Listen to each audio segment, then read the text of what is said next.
So again, as I said, we've got Dave and Yulia here, with Dave making the presentation.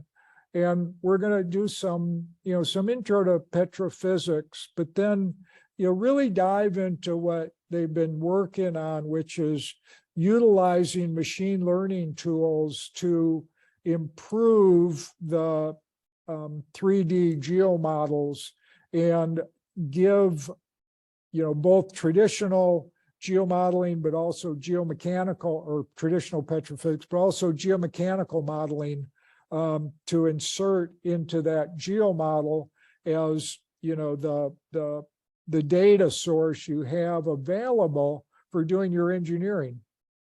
And again, these sessions are recorded, so I won't go through Dave's long history here. Just, very accomplished guy. And I'll just make the point that, if you want to go to Utah and go skiing, hiking, camping, whitewater rafting, et cetera, reach out to Dave. He's your man. And with that, Dave, I'm going to stop share and pass the microphone back to you. Okay. Let me share my screen here. And then put this in presentation mode. All right. So hopefully everybody can see the screen. Yeah, looks good, Dave. Okay. Let me see if I can get rid of this without logging myself out of the meeting. Okay. So thanks everybody for dialing in. Let me start off by just acknowledging Yulia, our petrophysicist, is a co-author whose diligent work really makes this possible, and avoiding the major pitfall of machine learning models, which is garbage in, garbage out. So thanks. Hey, Dave, actually, excuse me? Yeah, actually, Dave, I spoke too quickly. We are not getting your screen share. Really? We're just getting you. That's interesting. I thought I shared the right screen. Let's try this again.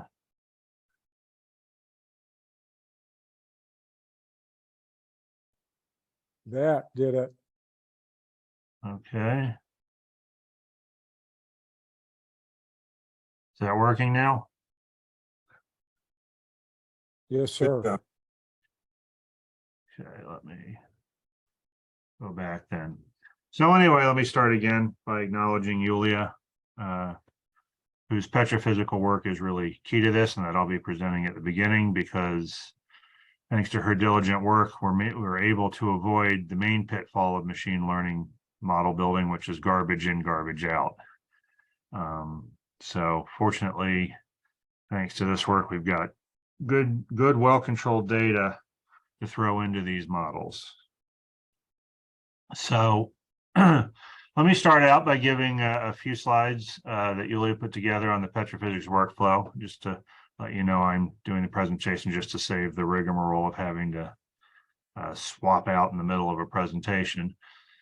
So if you have petrophysical questions, I'll try to answer them, but Yulia is available to probably give the more exact answer than I would give, but I am a petrophysicist by training, so I can chime in as well.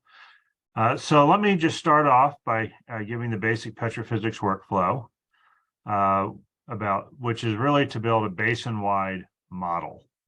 So if we work in a particular basin, we'd like to have a model that allows us to apply to work with logs across a basin to come out with a consistent set of rock properties that we can use for subsequent modeling. And so traditionally, you would start off with the logs, and ideally what we would call high tier logs, which is to say logs that are as complete a suite as you can get. So in the case of most of the examples I'm going to show here, that would be a suite of logs that includes your triple combo suite of gamma ray bulk density, neutron porosity, resistivity, maybe photoelectric effect, depending on certain hole conditions and the viability of that log. And then also something that records lithology, which would be the dry weights of a numerous of geologic elements, and all of those, and then maybe some sonic data. And those logs would go into a mineral solver, which would then extract, on the one hand, the mineralogy, which is the geologic components, not saying things about the depositional context, but basically the minerals that make up the rock matrix, and then the porosity, which is basically what's in the reservoir that isn't rock, that can be filled with the fluids, oil, gas, water, as well as the organic content, the total organic content, for example. And once you have that, you can then throw those results into any of a number of equations to solve for the water saturation, which is, of course, a key parameter, because what isn't water is traditionally hydrocarbon. That model needs to be calibrated to some ground truth, which would be core. So you would want a selection of high tier wells that has core, and you would want to choose those wells to reflect a diversity of the geologic conditions across the basin, as well as the heterogeneities in the section of interest. So with core calibration, you can train the porosity to core porosity, and you can use the mineralogy from X-ray diffraction or the XRD to constrain the mineralogy that comes out of this mineral solver. And then once that's done, then when it comes to water saturation, you need to determine a number of parameters or tuning parameters in the saturation equation to help match the core saturation that you'll get from the core analysis. This can also be refined by honoring water saturations necessary in reservoir engineering models or history matching models to match the production in the field. So the water saturation model is frequently updated as you gain more data, either through additional cores or through working with comparing to production and what kind of water saturations, or by reverse hydrocarbon saturations, are necessarily to support observations in the field. So when it comes to the mineral model, the first thing that we would do is identify the major minerals that are available through XRD. So those would be the quartz or the siliciclastics, and then the clay content, which is traditionally illite but can contain other clays. The lime content, which would be calcite and dolomite, and then pyrite. We would then want to adjust the endpoints of the model parameters to match these major constituents, but also in the context of honoring the subminerals that would initially be lumped into these four major groupings. So, for example, if there's a lot of plagioclase or K feldspar that reveals itself through the XRD analysis on the core, you would want to adjust endpoints to honor the abundance of these. So, for example, you might lower the density of the quartz endpoint to honor an increase in K-spar, for example. Also, we would want to consider this because when we don't have the highest tier set of logs, then we can only really employ a simplified mineral model for use on the scaled back set. So, for example, if all we have are those triple combo logs that I mentioned earlier, and this is frequently the case, then we would employ a simplified mineral model. So over here on the right is just an example of comparing a mineral model to core ground truth for the major constituents, as well as the kerogen content.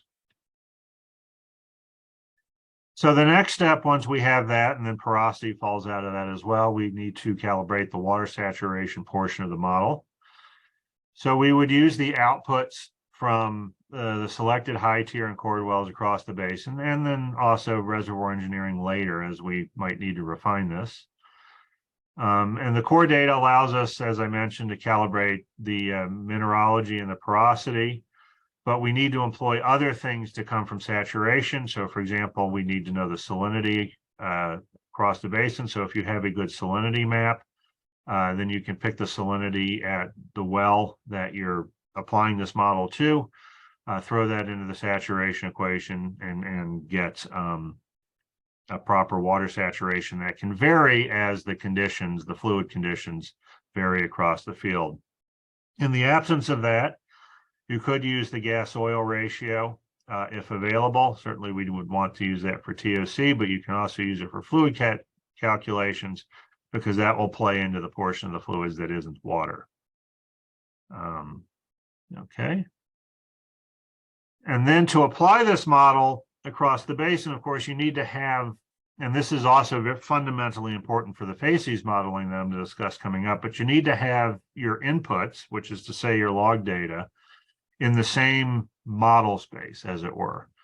And so the response of the logs to a particular set of rocks really needs to be consistent across the basin. But as you move to other wells that may have lower tier data, or data from a diversity of vendors, or data from a diversity of vintages, as you use older logs, you need to employ some semblance of normalization to move those older logs or different vendor logs or different vintage logs into the same model space as the logs that you use to train your model. Otherwise, you're going to have the garbage in, garbage out problem, which is a fundamental bugaboo for machine learning models.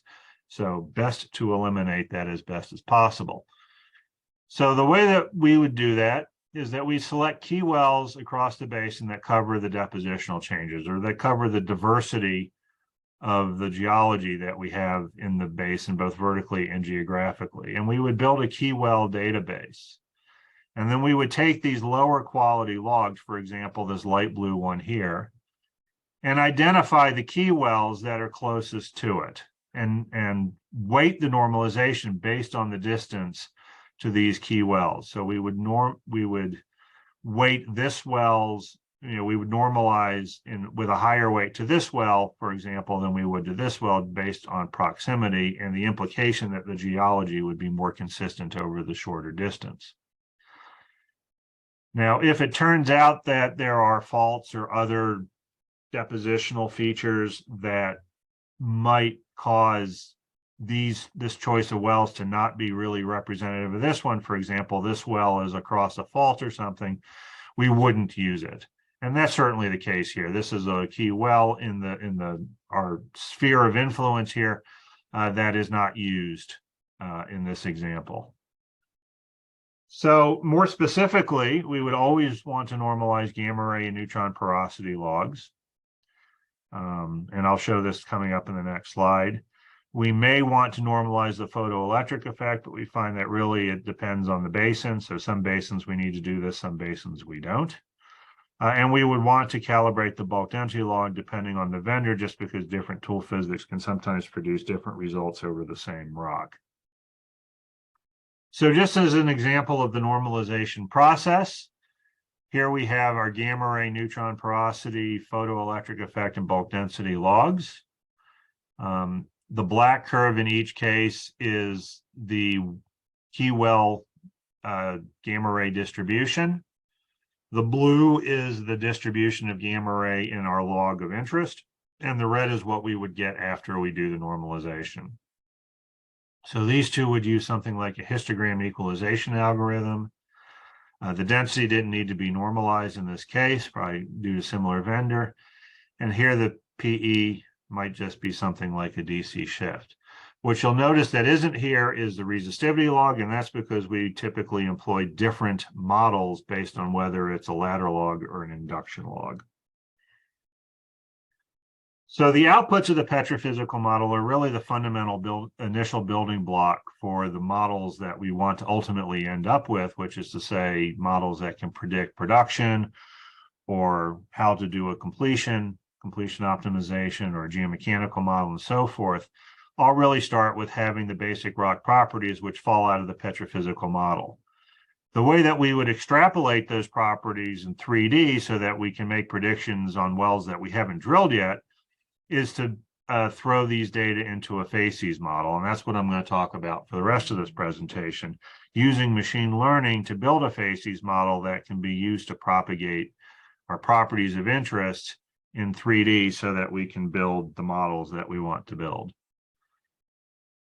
So let me start out by just giving a basic primer on at least my interpretation of what AI, artificial intelligence, and ML, machine learning, are and are not. So just from my perspective, I don't particularly like the term artificial intelligence because it implies that there's some sort of intuition or sentience in the computer that doesn't really exist. These models require extensive training data sets, and the computers are not thinking for themselves. They're really regurgitating a set of equations that are built to relate targets or relate training data to targets extensively. This belief that computers have some sort of sentience got one software engineer at Google fired recently over the summer because he claimed that some chatbot was sentient. No, it was reproducing a bunch of trained responses. So these models really can only reproduce what they're trained to see. So they're really nothing more, as I mentioned, than complex number crunchers. So to me, machine learning is a better term. The computer does learn what it's trained on, but really that's as far as it goes. And it stores equations, often lots of equations and complex equations that are developed to minimize the error between what you're predicting and what the training data observed. So for example, if we were doing a picture analysis, you'd get a big bomb if the computer predicted it was a cat and you really had an elephant. And so you go back and you propagate those errors so that you update the equations to minimize them. And then we apply those equations going forward to new data sets. So if we've trained our algorithm to see an elephant and we show it a picture of an elephant, it can probably tell you it's an elephant, but it wouldn't tell you it was a car unless it was trained to see a car. Now, others may see things differently. This is an open discussion in, sort of the ethics or the behind the scenes of the AI or ML community, but this is my take. So there are some fundamental basic problems that we try to solve, one of which is classification problems. So we want to identify group membership based on a set of attributes or features, and classes are discrete. So here's an example of using something like the number of legs or other attributes to identify what type of animal one has. So this is a classification problem. This is what we would use for facies. So this can be a point-for-point analysis where we just simply analyze a bunch of data without context to previously analyzed data to make a determination of a class. And so this would be the electrofacies, which I'll define coming up. Or we can use sequences of information, where each data point is predicated on what you learned from the previous data point to assign another type of class. And this is something you could do, for example, for predicting formation tops or formation class membership, the change of which would be the formation top. So these are basically pattern recognition algorithms. Image analysis is a classic example of this.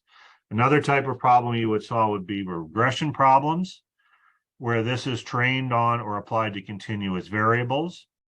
These can also be point-to-point or sequence-based. And I will show a quick example of doing this to predict velocities when you don't have velocity logs. So using other logs to predict velocities. This is useful for geomechanical modeling. So as an example, we're all familiar with linear regression. This is a regression problem, obviously, and it is also a very simple form of machine learning model. So the methods are to provide training data made of inputs, what you want to predict with, train to targets, what you want to predict in a number of training wells. These could be, for example, the same wells that were used for petrophysics or a different set of logs. And you want to derive a function or functions that minimize the cost function that describes the difference between what is predicted and what is observed in the training data. So linear regression, which we're all familiar with but may not know, minimizes a sum of square errors. In fact, this is a common cost function for other machine learning models.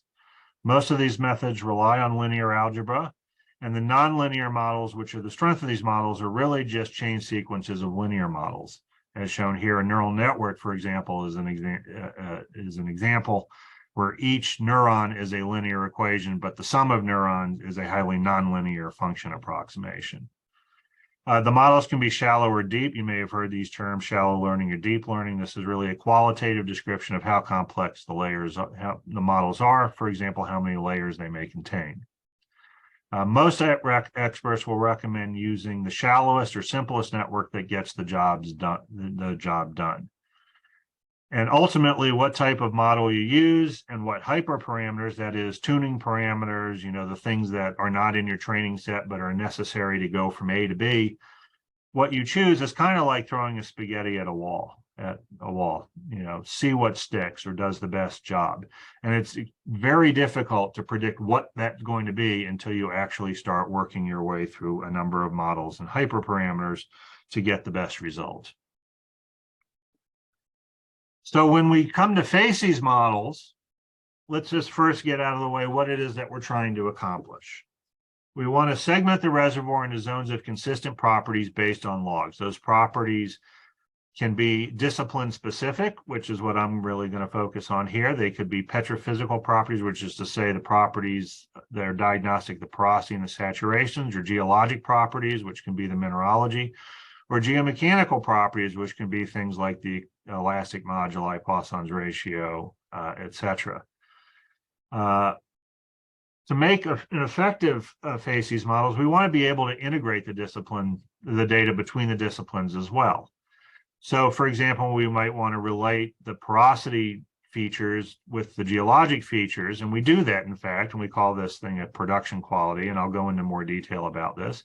And we might want to integrate that in itself with the geomechanics to do something that we might call completion quality.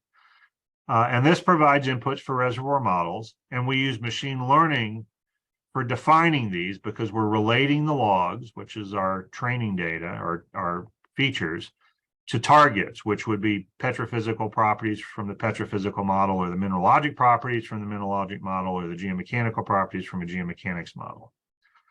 When it comes to building these models and applying them, there are some things we would like to consider. We want these to be applicable to multiple available log sheets. So I mentioned that we would train the petrophysics on high-tier logs, which is to say a broad suite of logs, but we don't have that frequently across the basin. So we'd like to be able to apply it to both high-tier logs, but also the lower-tier logs.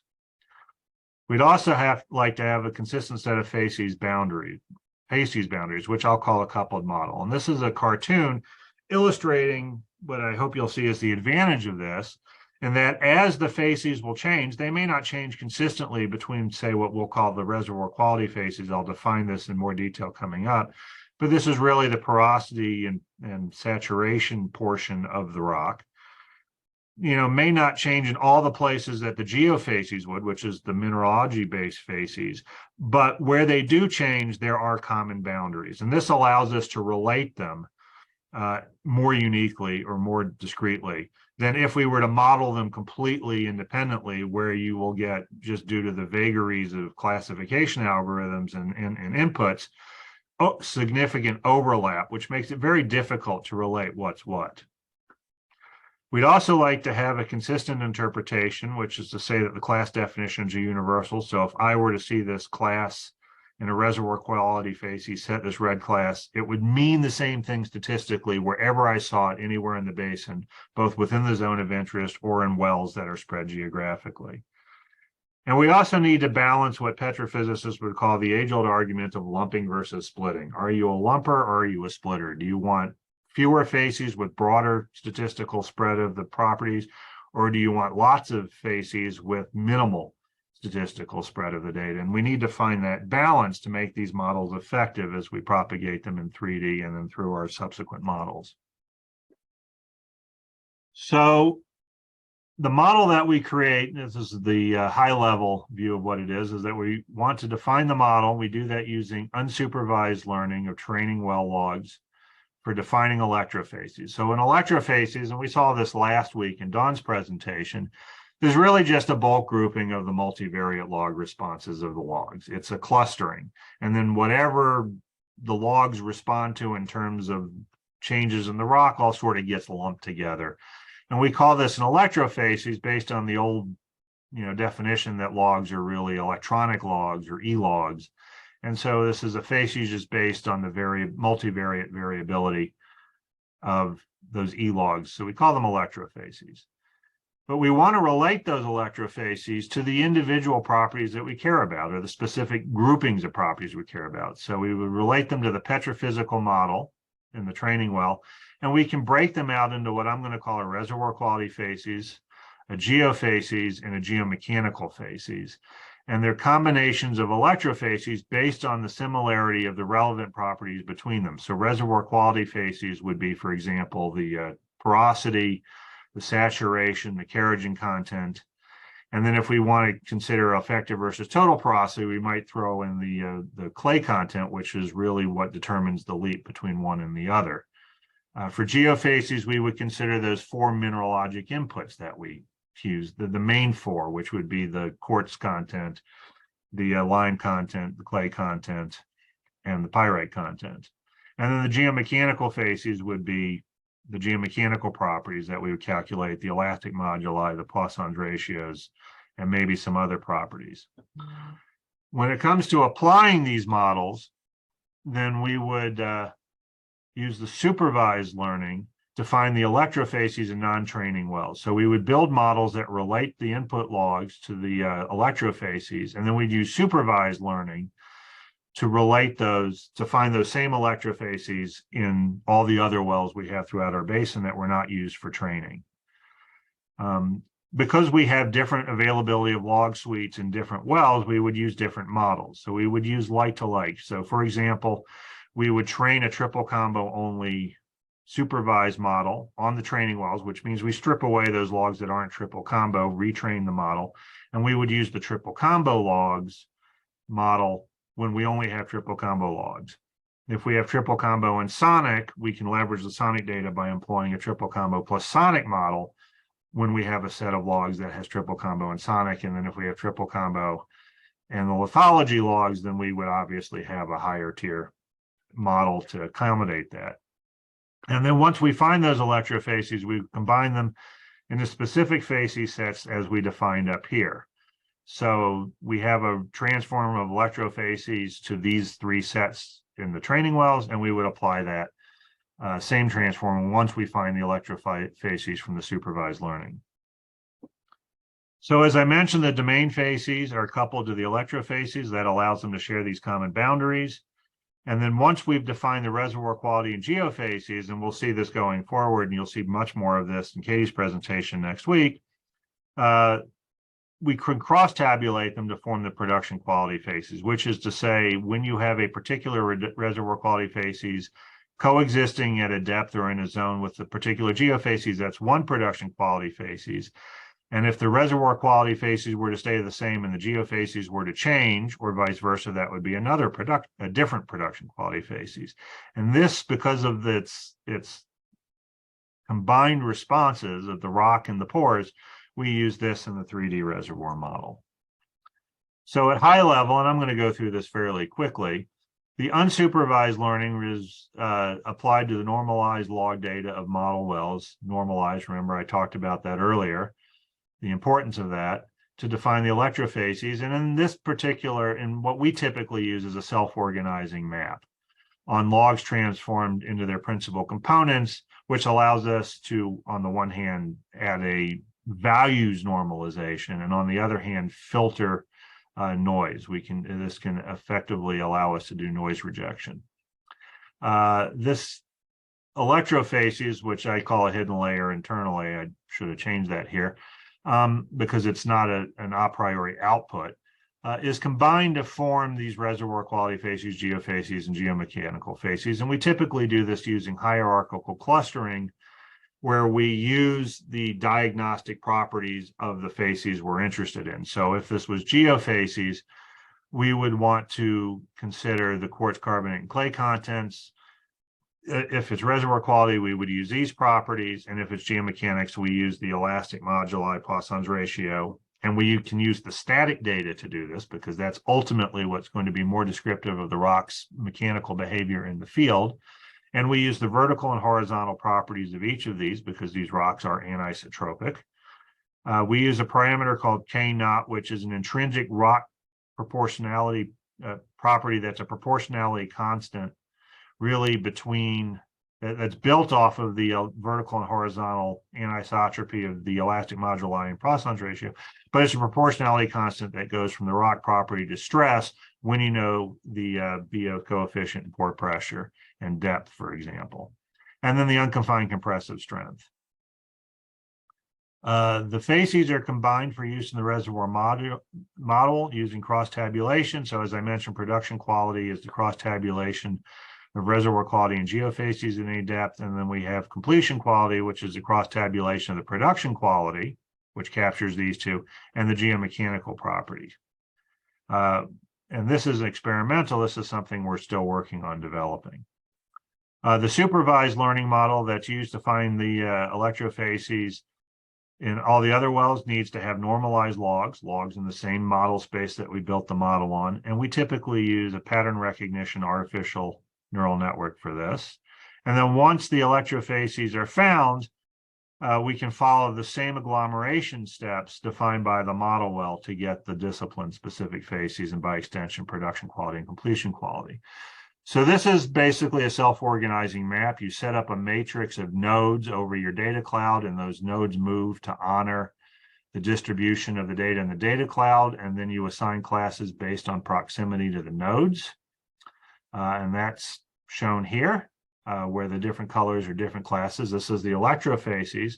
And then we can further combine those electrofacies to honor the disciplines using a hierarchical cluster tree, where we assign a cutoff, and then all of the facies that combine at the cutoff point become the either reservoir quality facies if you're using those inputs, or the geofacies if you're using the mineralogy, and so forth.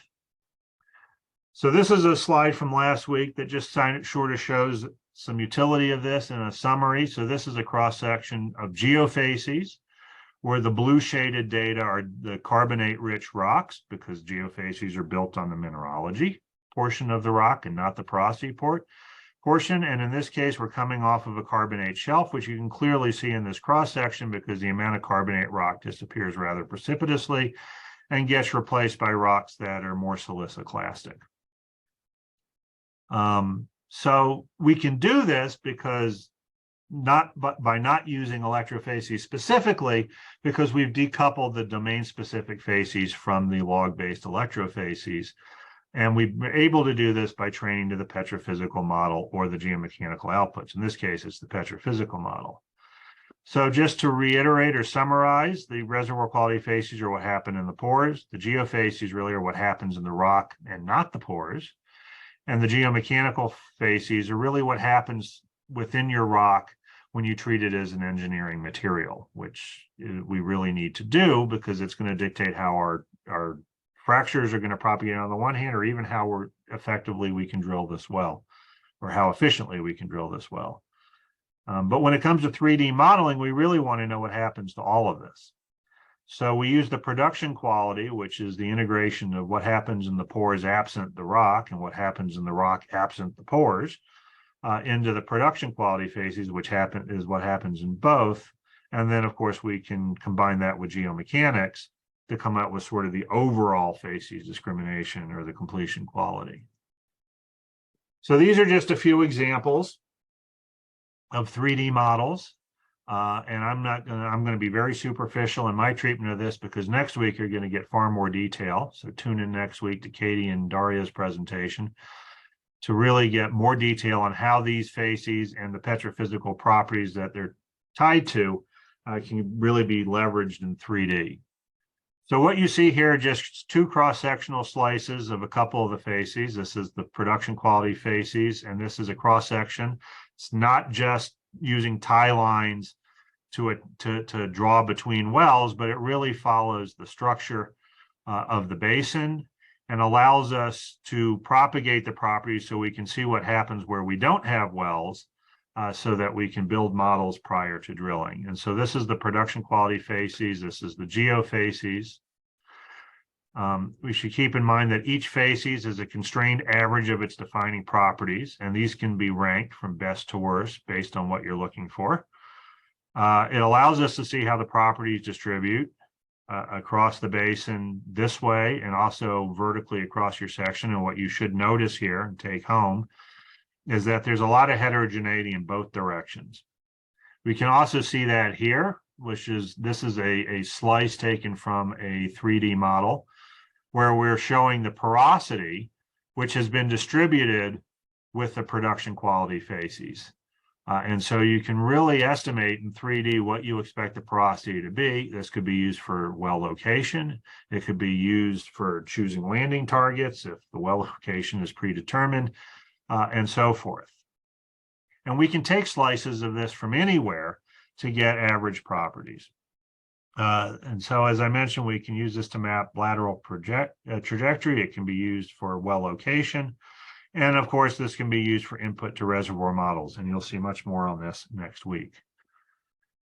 So also, in addition to those, we can do geomechanical facies, but we can add some insight or some extra data to the geomechanical facies, because we have to consider that we don't always have sonic logs that are necessary to calculate the geomechanical facies as frequently as we have other logs. So let me just back up and say that the geomechanical facies are built using the properties from a mechanical earth model, which is typically built on sonic and density data. We don't frequently have those data in as many logs as we would have the other logs. So that precludes us from being able to build these mechanical earth models. However, we can use artificial neural networks with the logs we do have to predict the sonic logs. So we follow the same basic philosophy of training, where we have training data, which are the triple combo logs or other logs, and the target, which are the sonic logs in wells where we do have both. And we can build a neural network model to predict the sonic logs. And these are particularly effective. So this is a example of looking at predicted versus observed velocity predictions in blind wells, so wells we did not use for training, compared to the sonic logs that were actually recorded. So we didn't acknowledge that we had sonic logs for these wells. We made blind predictions, and then we brought in the sonic data to see how well we did.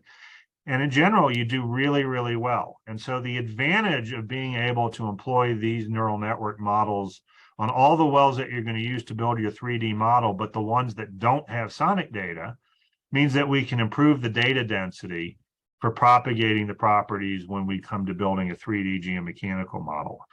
And so this is the geomechanical facies. You can see, again, large degrees of lateral and vertical heterogeneity. And we can use this to interpret the static properties, because if you do very well-controlled lab experiments, you can get very good control on the transform between dynamic properties and static properties, in this case, the Young's modulus. And then we can feed the static properties into the facies model rather than having to rely solely on the dynamic data. All right, so the geomechanical variability that we see here suggests that the fracturing can vary from toe to heel as well as by lateral landing target. And this is a point that Steve made in comment to Katie's presentation last week. So in conclusion, the petrophysics interpretation and log data provides essential inputs for reservoir and geomodeling. The sonic logs allow for computation of geomechanical properties necessary for reservoir and frac models. However, frequently we don't have sonic logs. And so we can compensate for this by building neural network models trained to the logs we do have to predict the sonic data, allowing for improved density of geomechanical control for improving the 3D geomechanical model. We need to build facies models in general for propagating, or as a control for propagating properties away from control wells into the ether in 3D in a 3D geomodel. So typically, you know, what I've seen a lot of in the past is typically that the facies models that have been used to do this are really just an unsupervised classification of log data, which means they really are just sort of a bulk, undifferentiated property distribution. But we can do the differentiating using machine learning, and we can differentiate into domain-specific property facies that we can either analyze together or relate to each other to build our 3D models. So we can isolate these from the bulk signal that we've typically looked at in the past and get more granular in terms of the models we build and the interpretations we get from them. And all of this allows for improved and more targeted geomodels. And I'm going to stop there to get you all to tune in next week to see how that's done. Okay, so I'm now available for any questions. If you have any questions on the facies, I'm happy to answer. And if there are any questions on petrophysics I can't answer, Yulia is available to answer those as well. Well, Dave, during the course of your presentation, Yulia's been doing a fantastic job answering the questions that are coming up on the chat, which I really appreciate because I don't know, but maybe 10% of the answers. So petrophysics is not my forte. But the nice thing about that is it does give me a chance to tell one quick story that on the machine learning, the point Dave made about it's only, these are machines, they're not sentient. And I was listening to a woman who was a director at the MIT Computer Science AI Lab, and I don't know, 2 years ago, 3 years ago. And she had this great story that when she came in there, because she's at MIT, you get attention from companies like Facebook and Google, and I don't remember which of the companies it was, but they handed off to her a new facial recognition package that they had built up around AI, and she was all excited about it. It was work, parallel to work she'd been doing. And she tried it out and it failed. And her first thought was, well, that's weird. So she gets a couple of her friends and it fails sometimes, it works sometimes. And one thing you have to be aware of with this woman is she happens to be a Black woman. And so she got from, again, Google or Facebook, I can't remember, she got the library of pictures that had been used to train the AI. And as one might expect, it was primarily made up of young white and Asian males taking selfies at their work desks, and it had no cultural diversity to it at all. And so just a good story that here you've got, these powerhouses building these AI models and just being completely, falling on their faces about the whole, what do you train this ignorant machine with?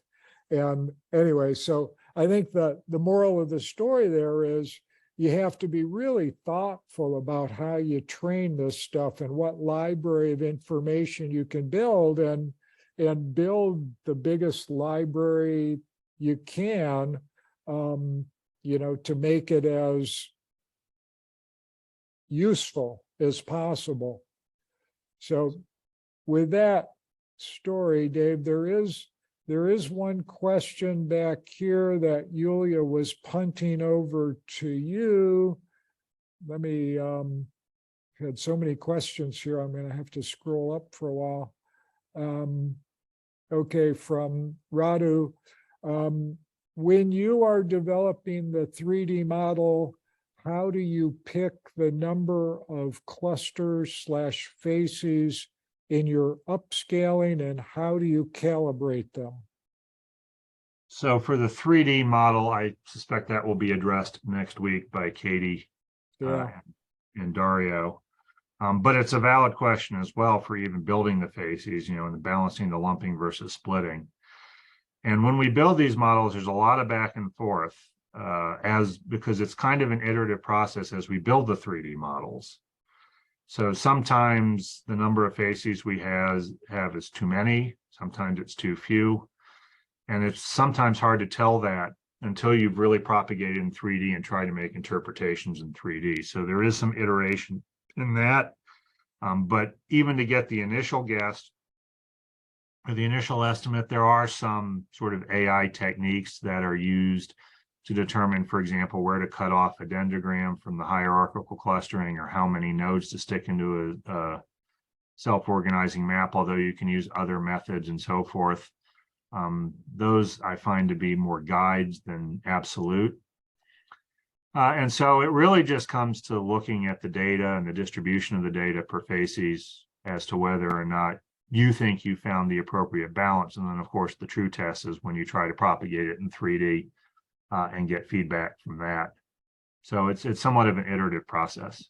Well, and Dave, I thought it was really good what you did of kind of a blind test where you took your propagated or your interpreted sonic and applied it against wells that had sonic data, which you treated them as not having it, and you got really excellent overlay of those data. So I think that's useful to understand. I showed just the example from Sonic, but I mean that's a standard sort of machine learning validation technique, and I do that with the electrofacies as well.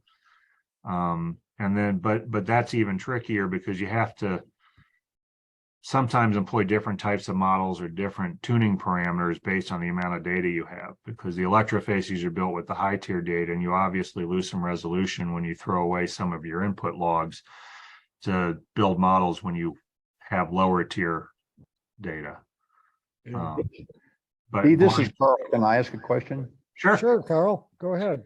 Yeah, this idea that you've got using this compensated to create this pseudosonic log, but I'm having trouble with the anagrams you hear. Could you tell me what an ANN is? Artificial neural network. Artificial neural network, Carl. Yeah, and so how do you create a pseudosonic log? What kind of data do you need to do that? So you need a log suite. So you need a well that has triple combo logs and sonic logs, and then your training features are the non-sonic logs, and your training targets are the sonic data. And you build a neural network to relate the two, so that when you go into logs that have the training log set but not the sonic log set, you can predict the sonic logs. Okay, I got the impression here that you didn't need a sonic log to be able to create these pseudosonic logs. Well, you need to have the sonic logs to train to. So you need to build the relationship. Okay, I understand. But you may have 200 sonic wells. So you would pick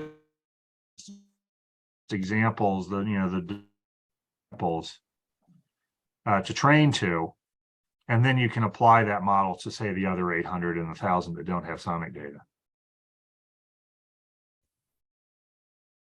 Steve, this is Ali Donishi. Can I also ask a question? Sure, Ali.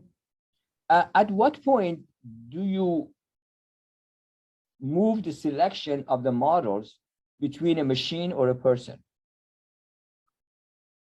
That's a good question. So my take on this, when it comes to any of these models, and whether it's for this purpose or even using, any of the Google pre-trained models for image identification or self-driving cars or language translation, is I always liken it to kind of détente with the Soviets in the 1980s. Trust but verify. So I would use these as guides, but I would always check my results. And that, even then, and I sort of alluded to that, in a previous answer on how we build these facies models or choose the number of facies. We're always kind of validating whether the facies sets we have are optimal. And that goes to using them, seeing how useful they are in the current state and whether we need to tweak them additionally. I wouldn't use these, blindly. I would always work with them and make sure that we understand how they're going to behave and optimize them if necessary. But we need to do that process to have good models, because we're ultimately going to use these to make decisions about what's happening where we don't have wells. And so, it helps to be diligent. And that really even goes back to my comment at the very beginning of the presentation of having really good control on your petrophysical model and your geomechanical model and your normalization process going in. Hey, Dave, one question I had going way back to one of your early slides where you were showing how you were using the 3 adjacent wells to normalize the the target well, are you always using 3 adjacent wells in that normalization process? Or if you have more wells in proximity, can you do that? I know you can do whatever, but is it just part of the workflow that you kind of have locked down to using 3 adjacent wells as being a good way to normalize that single well? To get the specific answer, I would ask Yulia to chime in, but I will say that, in my opinion, you reach a point of diminishing return. Yeah. So, 3 seems to be a good number. Sometimes it could be 1 or 2. The key is to make sure you have good control on those key wells. So that, because the normalization works quite well, but it's a function of how good your key wells are. I don't know if Yulia is able to unmute and.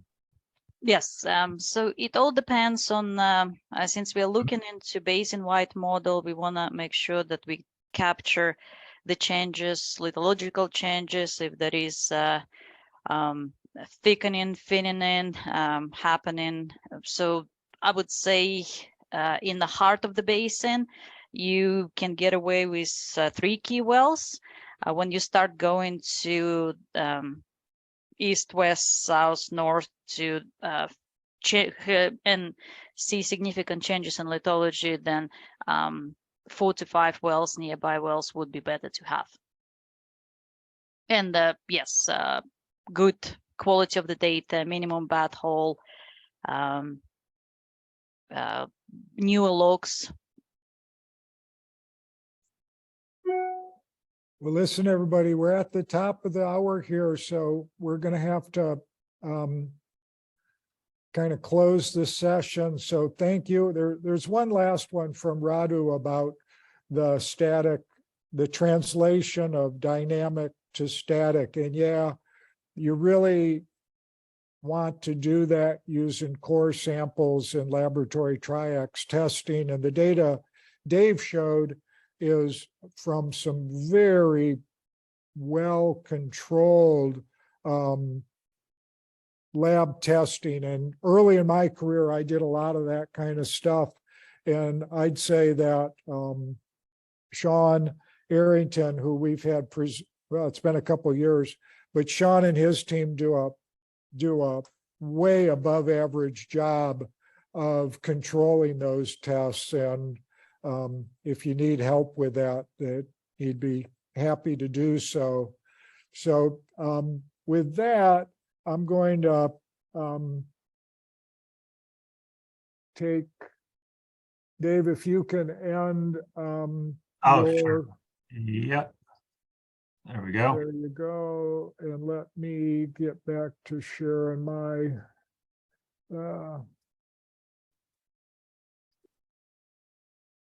where'd it go?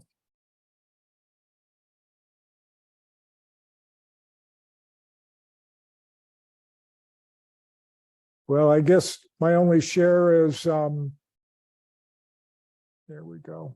Is that a reminder again that next week we have the Dawn and Dario show, which will be our 3rd part in this series, and really looking forward to that. Yeah, and I think I'm.